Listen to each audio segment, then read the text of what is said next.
What's up, everyone? We're back with another video. So sooner than expected, my sleeves for the Coyote will be here next week. I'm not sure when you'll see this video, but probably a couple weeks before Christmas I'll have the sleeves and hopefully the pistons soon, but I can at least get started on sleeving the block if I have the sleeves. So, but right now we're kind of just tearing into the Coyote a little bit. So I got the front covers removed and the valve covers removed. And then the DI stuff all removed, and we're just kind of checking it out. Like I said, I've never even seen one of these out of a car in person. So this motor in particular got from Joe DeVito Racing Compound out of North Dakota.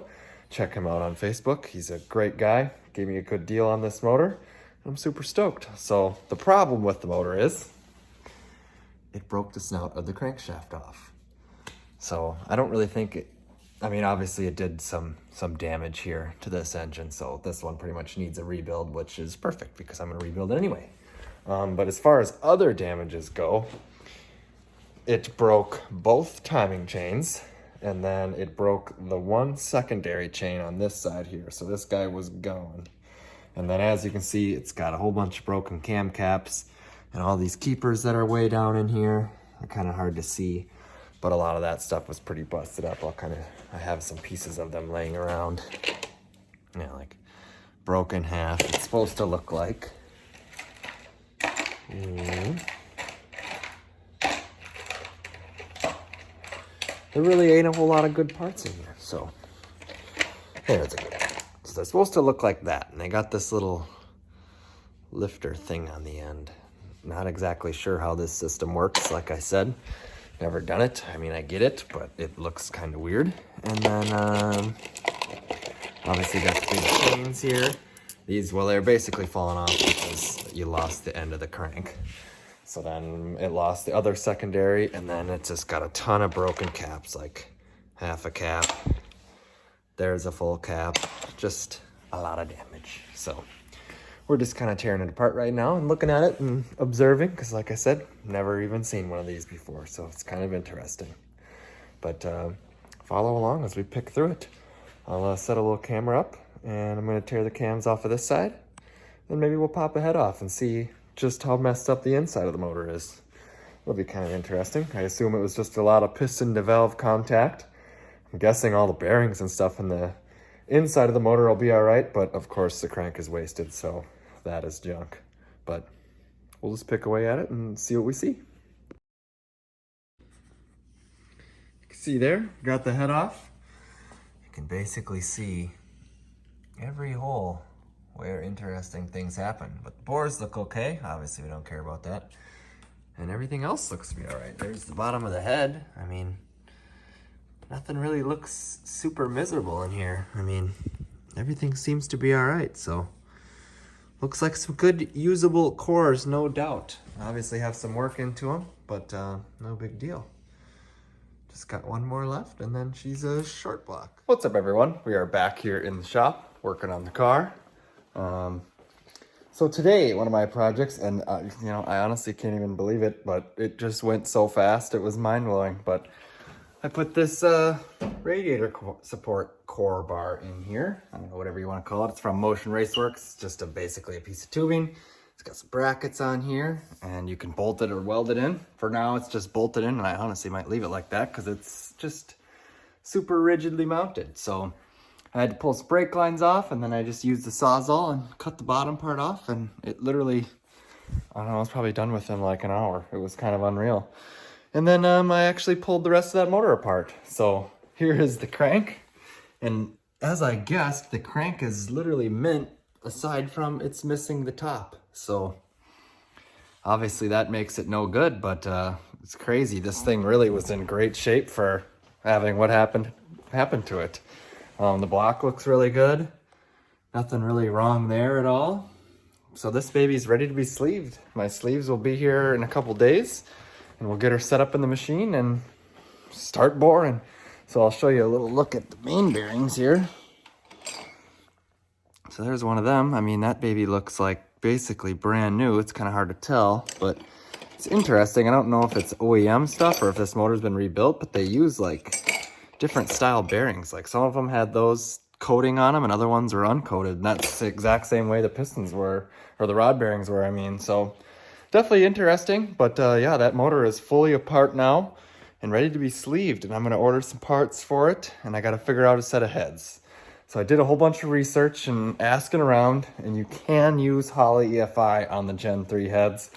But the way that it sounds is it's just a big pain in the butt, because you either have to trim the cam cap so it can use the standard style sensor, and just a whole bunch of nonsense, and it just doesn't really seem like it's worth it when I can just get a really nice set of ported Gen 2 heads, put aftermarket cams in it, and kind of do it the way that I would like to. So I have these Gen 3 heads sitting here. They need cam caps, but other than that, if anyone wants them, let me know. I don't know exactly what I'm going to do with them yet, but for now they're just sitting here. Yeah, so that's kind of what I got going now. I'm going to take this block to work and wash it. And then once the sleeves are here, we can start filming and getting some awesome content of sleeving this thing. I kind of have a good idea on how I'm going to do it. Obviously, I'll have some questions and stuff for some guys who have done it quite a few times, but the way it sounds to me is just hit your numbers and it ain't that big of a deal. So I'll know a lot more once I can get the sleeve here and measure them and make sure that everything is, you know, checks out well. But I'm going to use a rough bore, and then I'm going to use a finished bore. And then if we got to hone them so they're perfect, we'll hone them. But other than that, it's pretty straightforward, it seems like. So sorry I didn't really have a whole lot of action in this. Like I said, that whole front end thing was going to be a little more of a video, but it was honestly wasn't even worth it. It didn't take me very long. So I got this one. This is from Motion Raceworks, and I got it from them unwelded because I wasn't exactly sure how I'm going to do the radiator yet, or at least where it's going to mount. I mean, I have ideas, but I just got to mock it all up and kind of get a better idea of what's going to happen. So what's up, fellas? So as I promised, we were going to be doing a little bit of engine block machining. So what we got going on right now is I'm probing this block. So I got all the data entered in, and as you can see here, the machine is doing its thing. It's touching off all the bore centers and just checking it all over. I probe all the decks. It picks up this dowel. This is the 0 point, and then it picks up the pan rail of the motor, which is how I basically find 0 as far as flatness goes. See it finish that one. Now it is moving over and right on to the next. It's been a little while since I've done all this stuff. I was trained in May-ish, and then I did a few blocks then, and now here we are, middle of December, first time doing one. It took me a little bit to get back in the groove, but I think we got her dialed.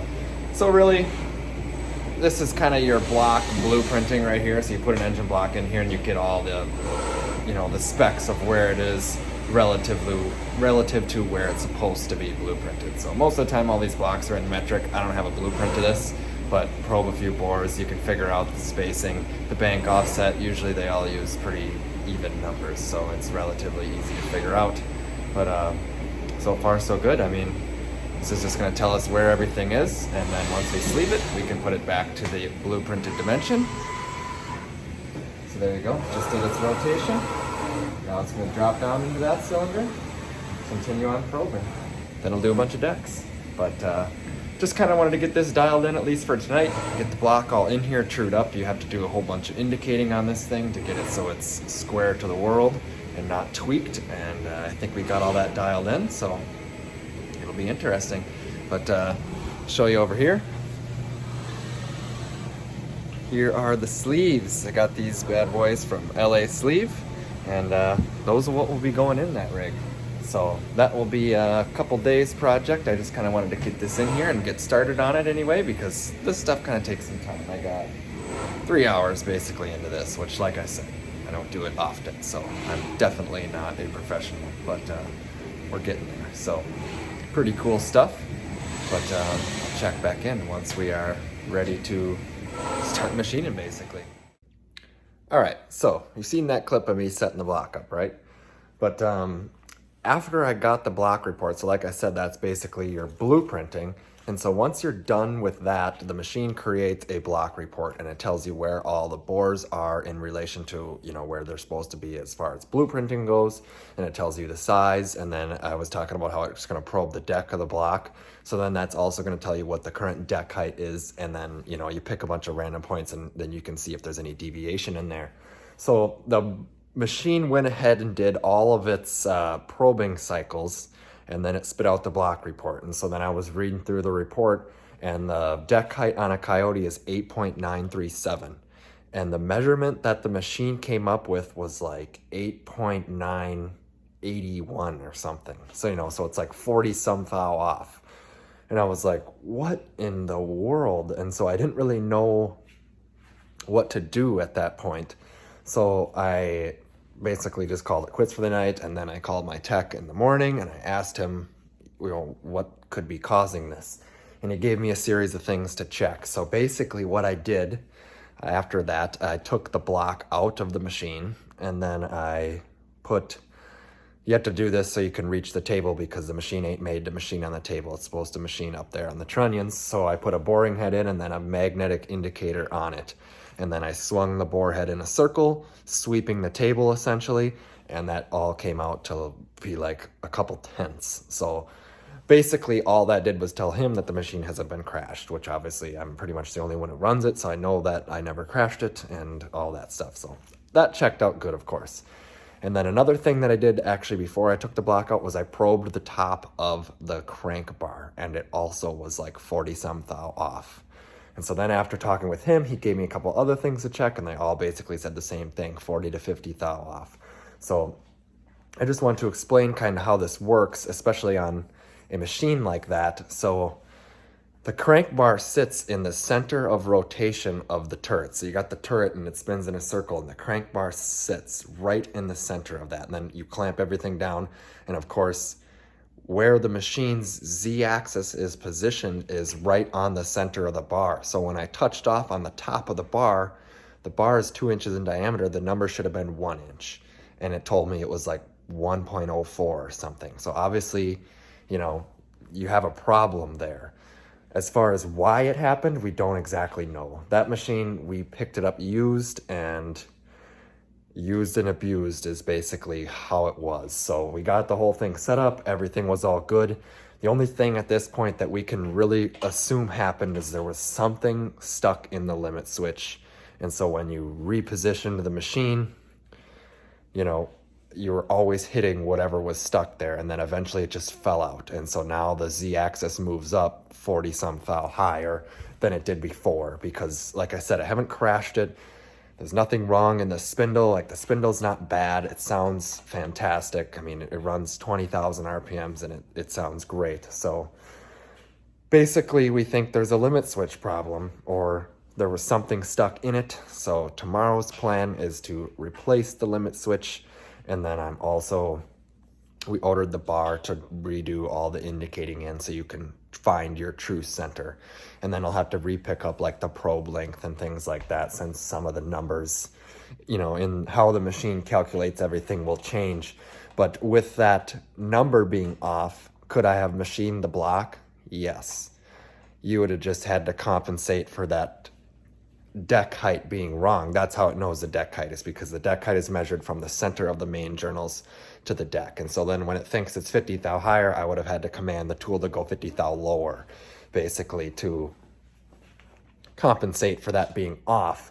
But with that being off, say you went and like digitized some cylinder heads, when you're doing the one side of the port, if you're coming in from like the exhaust side, I don't really have a good thing to show you here, but if you're coming in from the exhaust side, you can only go so far. And so then the machine, it pulls out, and then the fixture flips over, and then you go in from the valve side. And so if that number's off and that rotation centered isn't properly, if the rotation number isn't correct, or if you have some sort of length error in the machine, you're going to have a massive mismatch in your port if you're porting a cylinder head. So that number is insanely critical. Obviously for block work, you can kind of get around it, but it's just not really a wonderful idea. So we wanted to get it all dialed in, so everything's squared away and the machine works super good. So that's kind of been my project. That was about a week ago when I took that last video. So like I said, I wanted that to be in the video of doing the whole sleeves, but I'll just start over with the whole sleeve video when we get to that point, which hopefully should be here in a couple days. But yep, so we're just getting the machine dialed in, and then we should really be all good to go. Kind of got a decent plan of how I'm going to sleeve it, but just got to go and do it and see what happens. But meanwhile, I picked up another Coyote. So I snagged this one out of Iowa for like 600 bucks, dirt cheap. It's stuck an intake valve, so no big deal, but it is a 2018 F-150 motor, and it is a good Gen 3 block. So that'll be another candidate for sleeving down the road. And then the heads, I don't know what I'm going to do with all these Gen 3 heads yet, because as far as the Holley goes, you can do it. It's just kind of a pain in the ass, and I don't really know if I want to mess with that. So I'll probably just find me a good set of Gen 2 cores and sell all my Gen 3 parts that I have laying around. If you need any Gen 3 stuff, I got a bunch of it. Obviously, I'm not selling the blocks, but I pretty much have everything else sitting here. So like this one was a complete motor. I mean, it had the intake on it and everything. It was a full unit. So let me know if you want any of that stuff. But other than that, not really a whole lot going on with the car. Like, kind of just waiting on parts for everything. If anyone wants this transmission, I got that. Message me for pricing. It's a pretty nice Power Glide. Big shaft, Sunax big shaft kit, dump valve, kind of all the goodies that most transmissions have nowadays. And then I'll probably throw an M&M shifter in with it as well. But that's about all I got going on for now. Like I said, just waiting on parts. So once we get some parts, we can kind of get the ball rolling a little bit. We're just kind of at a standstill right now, which standstills are always boring. So definitely be some more videos to come. And like I said, I'll kind of start the whole block video over, so it's well documented instead of kind of a mismatch. But I figured I'd just put that part in there and kind of explain what happened. It's interesting to know if you've never seen a machine like that before. But that's where I'm going to leave it off. So thanks for watching. Don't forget to comment, like, subscribe, and we'll see you next time.